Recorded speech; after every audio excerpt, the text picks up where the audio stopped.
We talked about what welder setup. We talked about a lot of aspects of welding. We sent a whole lot of technicians out to ICAR and other entities for welding certifications. Is there something that we can do to help to prepare our technicians before that certification process? Absolutely. We talked a lot about having the technician practice, and when they practice, they're going to be more successful. Now, when they do go through ICAR certification or training, when they purchase those courses, they get the materials that they're going to be either tested on or trained on. But if you're wanting to practice before that, look in the metal dumpster behind the shop. Sometimes you'll have a lot of high-strength steel or different stamped shapes that the technician can work on, because if they got to practice, they got to weld something. So definitely look for other sources of materials that they could practice on.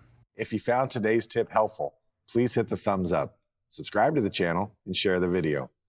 Comment below for any future suggestions. These videos are made possible by SCRS. If you aren't currently a member, I encourage you to join. Visit scrs.com or use the link in the description below.